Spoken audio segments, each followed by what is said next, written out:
What's up guys, welcome to another video. Today I'll be doing a Lightroom tutorial. In this video I'm essentially going to show you guys how I got from this image, which is my before image, to my after image, which is this. So essentially I only use Lightroom to basically completely edit the photo, bring out a ton of color, basically just turn it into something that's just a little bit more beautiful. Some would argue that it's not, that's alright. So the first step I generally do is I go to the crop tool and I set it to a 4:5 ratio and just crop it. 4:5 ratio is what Instagram uses as a crop. It's also, I feel like, a good crop ratio. Sometimes I don't like having the whole frame, and this sort of simplifies everything for me. The next thing I do, generally mess with the temperature, tint, exposure. Exposure is sort of fine. I'm just going to leave that at 0. If it were underexposed, I'd bring that up, or if it was overexposed, I'd bring it down. I actually will bring it up a slight bit, 0.1, which is very, very slight. Moving on, I'm going to go over to clarity. Clarity I generally just set at 15, unless it's a portrait, and that's that. I never really mess around with clarity. Vibrance as well, I kind of just set that to about 30. Saturation I leave alone, because saturation is basically the worst version of clarity. But you'll notice there's not a lot of color in the photo. The way I actually get the color is over here, sort of in the saturation panel under HSL, which is hue, saturation, luminance. So I'll bring the saturation of the oranges up. I would argue the most important tool and what really makes or breaks a photo is the tone curve. Now I could sit here for hours creating the perfect tone curve, but I've already been perfecting my tone curve for years. So here is what I have come up with. I'm gonna right click on this photo, go over to develop settings, and I'm gonna click paste settings. Now first I needed to go to a different photo that already had the preset on it, go over to copy settings, and just check the tone curve box. So I essentially would copy the tone curve from a different photo, which I've already done. Then I'm going to go over to develop settings. I'm going to paste the tone curve. That's all I have, just the tone curve. So now it sort of just brings out the photo. It actually created a lot more contrast, which I'm going to try to solve with the highlights, shadows, whites, and blacks. So it has a little bit too much contrast for me to like. So I'm going to bring the highlights down, bring the shadows up as well, bring the blacks up, and bring the highlights down. So essentially what this is doing is, by bringing the shadows up and closer to the highlights, and bringing the highlights down and closer to the shadows, I'm just creating less contrast.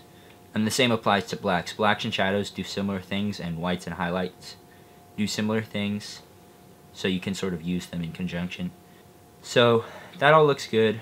There's not very much detail in this rock, so actually I'm going to bring out the shadows a little bit more. And then the next step I'm going to take is using some adjustment brushes. So adjustment brushes are really useful. I'm just going to brush over the whole sky. I'm going to bring down my exposure just as a method to see where I'm brushing. And then another way to see where you're brushing is, after you've brushed, you can hover over it and it'll highlight in red the areas that you brushed. And I'm going to bring the exposure back over to 0. Let's say we'll go down -0.1. It's very slight. And then I'm going to bring the dehaze up. So I'm going to want to use like 20 looks fine. And then another thing is, I think I'll bring the highlights down a little bit more. But the most important part of this brush is going to be the temperature and tint, because what I'm trying to do is take this guy from what it was to something a lot more colorful. So I'm going to bring the temperature up, but this doesn't look very nice because it sort of just turns it yellow. But to turn it orange, I just have to bring the tint up too, and it sort of balances out into something nice. Another thing I can do to combat this yellowish color of it is go over to my hue, and I'm going to bring the yellow hue over, I'm going to bring the orange hue over to the left, by the way, and the red hue to the right. And this sort of just makes the sky a little bit more orange. And then one other thing I noticed with the sky is this part of the sky, this portion of the sky, is still quite blue and doesn't really match up with this lower portion of the sky. So I'm going to use a graduated filter, and I'm going to bring that over here and just edit this portion of the sky. I'm going to bring the temperature up and the tint up, and that sort of balances out well.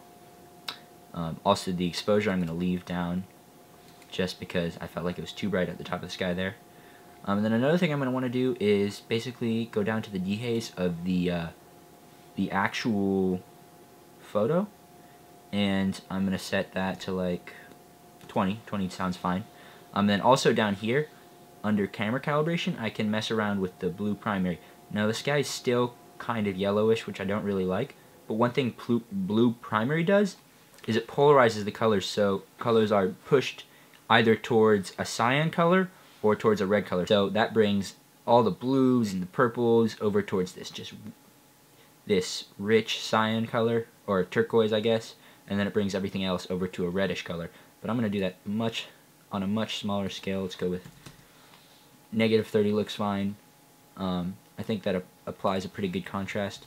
What I'm actually going to do is go back over here and just make the orange a little bit more yellow. I think it did a little bit too much. But yeah, that all looks good.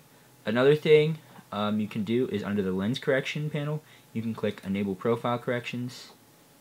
I guess I've actually never done it with this lens, but you can manually select which lens you're using. I was using a I was using, I think it's Tamron. Yes, Tamron 70-200. And that sort of gets rid of the vignetting. I actually like vignetting though, so I'm going to leave that off. I just wanted to show that feature to you guys. Here, I'll leave the vignetting partially, so I'll do like 20 for the vignetting. Distortion, I don't really care about. I'm going to bring up the exposure a little more. Overall, it's looking pretty good. I feel like I'm almost done with it, but now I sort of want to mess with this water here. So I'm going to bring a brush to the water. In this situation, actually, I probably should have just used a graduated filter, but it's whatever. So I'm going to bring the temperature up for the water too, but oh god, not too much.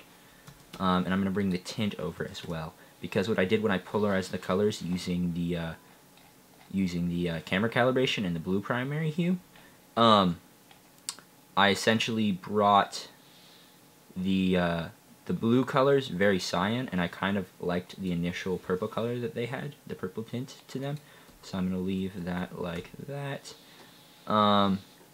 It all looks pretty nice. I'm going to actually go down over here, and I think I'm going to bring the blue luminance up.